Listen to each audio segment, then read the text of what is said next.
तो hello friends, नमस्कार, आदाब, सत श्री अकाल। मैं आपका दोस्त राहुल मिश्रा एक बार फिर से आपका स्वागत करता हूं अपने इस यूट्यूब चैनल बाबा जी स्टडी के करंट अफेयर्स के सेशन में। तो फ्रेंड्स, आज है 23 जून और 23 जून के करंट अफेयर्स के क्वेश्चन को मैं इस वीडियो में डिस्कस करूंगा, जो कि आपके आने वाले किसी भी वनडे कॉम्पिटिटिव एग्जाम के लिए काफ़ी हेल्पफुल होंगी। और फ्रेंड्स, आप इस करंट अफेयर्स की PDF फाइल हमारे टेलीग्राम चैनल बाबा जी स्टडी से प्राप्त कर सकते हैं, जिसका लिंक आपको डिस्क्रिप्शन बॉक्स में दे रखा है। तो चलिए फ्रेंड्स, स्टार्ट करते हैं आज के इंपॉर्टेंट करंट अफेयर्स के क्वेश्चन को। तो हमारा आज का पहला प्रश्न है कि भारत और किस देश ने हाल ही में हाइड्रोजन टास्क फोर्स लॉन्च किया है। तो भारत और अमेरिका ने हाल ही में हाइड्रोजन टास्क फोर्स लॉन्च किया है। तो अब आपके मन में यह सवाल उठ रहा होगा कि यह हाइड्रोजन टास्क फोर्स क्या होता है। तो आपको बता दें कि US India strategic partnership forum के अनुसार भारत और अमेरिका ने स्ट्रेटेजिक क्लीन एनर्जी पार्टनरशिप के तहत एक हाइड्रोजन टास्क फोर्स शुरू किया है, जो भारत के ऊर्जा सुरक्षा प्रयासों को बढ़ावा देगा। यह कार्य बल अमेरिका के ऊर्जा विभाग, केंद्रीय नवीन और नवीनीकरण ऊर्जा मंत्रालय USISPF द्वारा लॉन्च किया गया था। और यह कार्य बल डीकार्बोनाइजेशन, उच्च प्रदूषणकारी औद्योगिक क्षेत्रों और एक हरित और स्वच्छ ग्रह को प्राप्त करने के लक्ष्यों तक मदद पहुंचाने का काम करेगा हाइड्रोजन टास्क फोर्स। तो फ्रेंड्स, अब यह अमेरिका ने शुरू किया है, तो अमेरिका के बारे में जान लेते हैं। अमेरिका की कैपिटल कहाँ है? तो वाशिंगटन DC इसकी कैपिटल है। अमेरिका के प्रेजेंट टाइम के राष्ट्रपति कौन है? तो जो बाइडन अमेरिका के प्रेजेंट टाइम के राष्ट्रपति है। और अमेरिका की मुद्रा क्या है? तो अमेरिका की मुद्रा अमेरिकी डॉलर है, अमेरिका की मुद्रा। और अमेरिका की संसद का क्या नाम है? तो अमेरिका की संसद का नाम कांग्रेस है, अमेरिका की संसद का नाम। तो फ्रेंड्स, इस प्रश्न से हमें इतनी जानकारी मिलती है। बढ़ते हैं अपने अगले प्रश्न की ओर। हमारा दूसरा प्रश्न है कि हाल ही में किस राज्य सरकार ने 1 वर्षीय पाठ्यक्रम योग विज्ञान शुरू करने की घोषणा की है। तो आपको बता दें कि दिल्ली सरकार ने, केजरीवाल की सरकार ने 1 वर्षीय पाठ्यक्रम योग विज्ञान की शुरू करने की घोषणा की है। और इसके अलावा इसने घोषणा योग दिवस के रूप में की है, यानी कि योग दिवस के दिन की है केजरीवाल सरकार ने।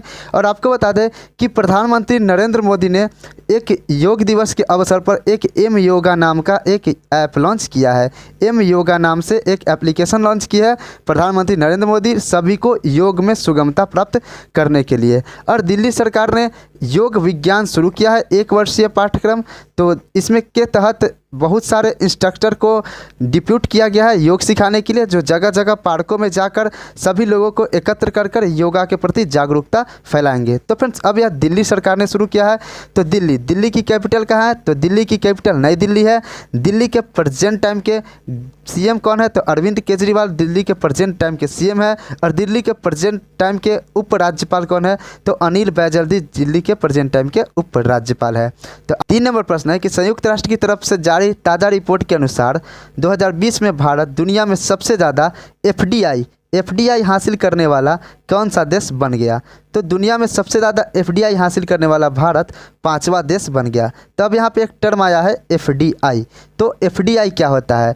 तो आपको बता दें कि FDI किसी एक देश की कंपनी का दूसरे देश में किया गया निवेश प्रत्यक्ष विदेशी निवेश होता है। मतलब कि किसी एक देश की कंपनी का किसी दूसरे देश में जो कंपनी निवेश करती है, उसी को FDI कहा जाता है। और महामारी के बीच भारत 2020 में सबसे ज़्यादा 64 अरब अमेरिकी डॉलर FDI पाने वाला दुनिया का 5वां नंबर का देश बन गया है। कौन? भारत। और आपको बता दें कि यह FDI रिपोर्ट किसके द्वारा जारी किया जाता है? तो संयुक्त राष्ट्र व्यापार और विकास सम्मेलन द्वारा विश्व निवेश रिपोर्ट यानी FDI जारी किया जाता है, जिसका फुल फॉर्म होता है फॉरेन डायरेक्ट इन्वेस्टमेंट। FDI का फुल फॉर्म होता है। तो आगे बढ़ते हैं। तो हमारा 4 नंबर प्रश्न है कि हाल ही में केंद्र सरकार ने किन 2 सरकारी बैंकों में 51% हिस्सेदारी बेचने की घोषणा की है। तो केंद्र सरकार ने सेंट्रल बैंक ऑफ इंडिया और इंडियन ओवरसीज बैंक में 51% हिस्सेदारी बेचने की घोषणा की है। तो केंद्र सरकार जो प्राइवेटाइजेशन कर रही है, उसके लिए सेंट्रल बैंक ऑफ इंडिया और इंडियन ओवरसीज बैंक का चयन किया है, जिसके 51% हिस्सेदारी को बेचने की घोषणा की है।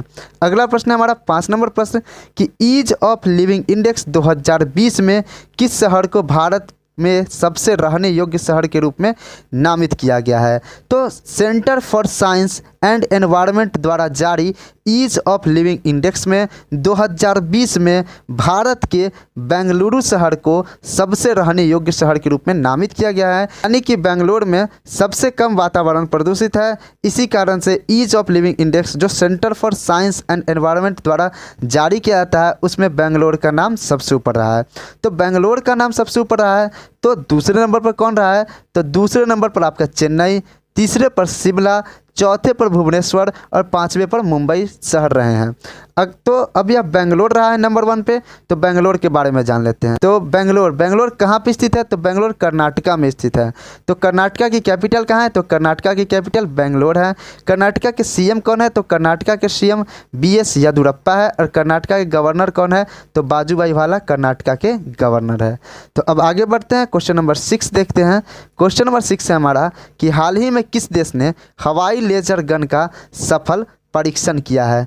तो हाल ही में इजराइल ने हवाई लेजर गन का सफल परीक्षण किया है, जिसका नाम है airborne laser gun. Airborne laser gun का सफल परीक्षण किसने किया है? तो इजराइल ने एयरबॉर्न लेजर गन का सफल परीक्षण किया है।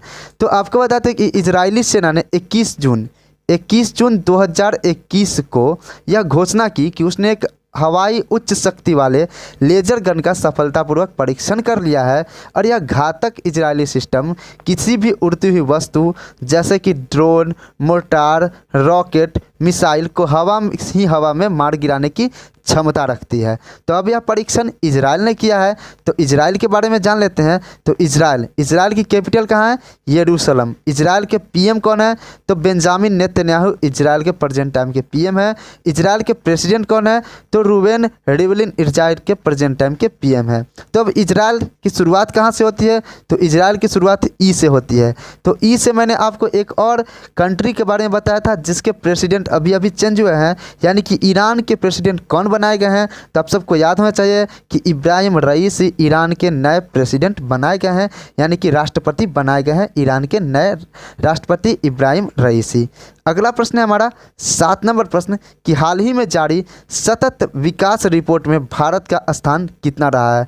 तो कुल 165 देशों में सतत विकास रिपोर्ट जारी किया जाता है, जिसमें भारत का स्थान 120 रहा है। कितना रहा है भारत का स्थान? 120 रहा है। तो सतत विकास रिपोर्ट क्या होता है? तो आपको बता दें कि सतत विकास रिपोर्ट किसी देश की सामाजिक, आर्थिक और पर्यावरणीय स्थिति जैसे 17 विकास लक्ष्यों के प्रदर्शन पर आकलन करती है कि उस देश का विकास रेट कैसा है। उसमें भारत का स्थान 165 देशों की सूची में 120 नंबर पर रहा है। तो अब भारत का स्थान 120 नंबर पर रहा है, तो नंबर 1 पे कौन है? तो नंबर 1 पे आपका फिनलैंड है।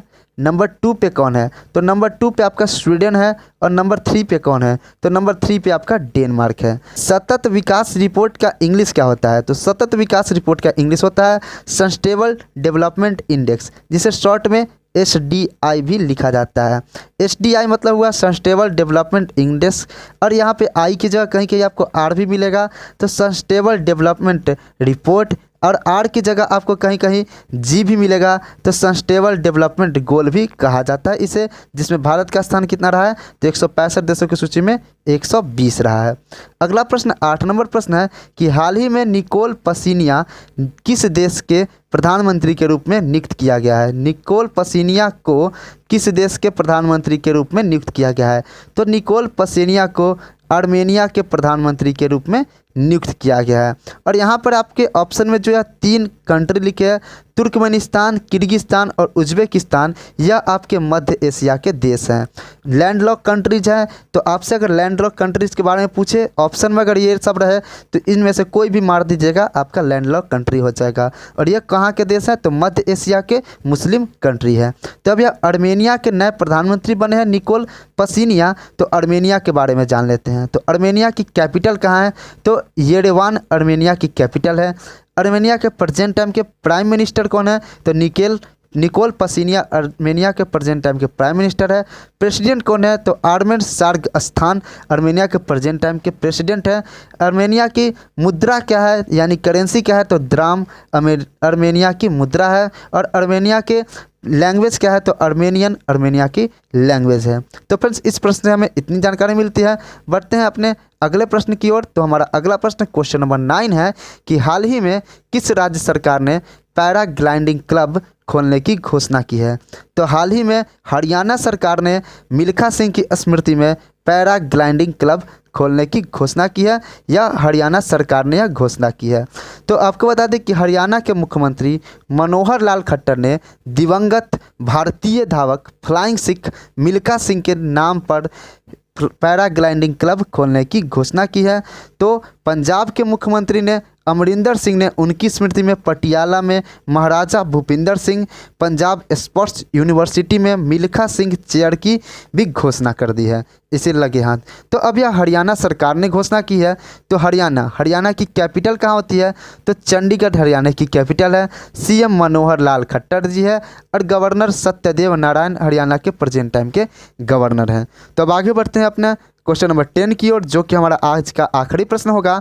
तो क्वेश्चन नंबर 10 है कि हाल ही में किस केंद्रीय मंत्रालय ने जान है तो जहान है नामक अभियान शुरू किया है? तो हाल ही में अल्पसंख्यक मंत्रालय ने जान है तो जहान है नामक अभियान शुरू किया है। तो अल्पसंख्यक मंत्रालय ने यह अभियान शुरू किया है। तो प्रेजेंट टाइम के अल्पसंख्यक मंत्रालय के मंत्री कौन है? तो मुख्तार अब्बास नकवी प्रेजेंट टाइम के अल्पसंख्यक मंत्रालय के मंत्री है। अल्पसंख्यक मंत्रालय का मंत्रालय देश में कोविड टीकाकरण अभियान के खिलाफ अफवाहों पर अंकुश लगाने के लिए ग्रामीण और दूर दराज के इलाकों में जागरूकता फैलाने के लिए जान है तो जहान है नामक अभियान की शुरुआत की है। और यह अभियान अल्पसंख्यक मामलों के मंत्रालय मुख्तार अब्बास नकवी के द्वारा शैक्षणिक संस्थानों, गैर शैक्षणिक संगठनों, महिला एवं स्वयं सहायता समूह के साथ शुरू किया जाएगा, जिसमें आपको प्रकांड पंडित, विद्वान सभी लोग आपको कोविड-19 के खिलाफ वैक्सीन लेने में जागरूकता फैलाते आपको नजर आएंगे। और इससे पहले कल मैंने आपको एक क्वेश्चन कराया था कि दिव्यांगता खेल केंद्र किस मंत्रालय के द्वारा स्थापित किया गया। तो कल मैंने आपको यह क्वेश्चन इस तरह से कराया था कि जो दिव्यांगता खेल केंद्र है भारत में कितने खोले जाएंगे? तो कुल 5 दिव्यांगता खेल केंद्र खोले जाएंगे, जिससे मैंने आपको बताया था कि दिव्यांगता खेल केंद्र किस मंत्रालय द्वारा स्थापित किए जाएंगे। तो वह मंत्रालय का नाम था सामाजिक न्याय और अधिकारिता मंत्रालय द्वारा दिव्यांगता खेल केंद्र स्थापित किए जाएंगे। तो यह क्वेश्चन भी आपके लिए इंपॉर्टेंट हो जाता है। तो फ्रेंड्स, ये थे आज के टॉप 10 करंट अफेयर्स क्वेश्चन। उम्मीद करता हूं कि आपको हमारा सेशन पसंद आया होगा। और अगर आप इसकी PDF फाइल प्राप्त करना चाहते हैं तो हमारे टेलीग्राम चैनल बाबा जी स्टडी से प्राप्त कर सकते हैं। तो फ्रेंड्स, मिलते हैं फिर अपने नेक्स्ट वीडियो में। तब तक के लिए जय हिंद, जय भारत, वंदे मातरम।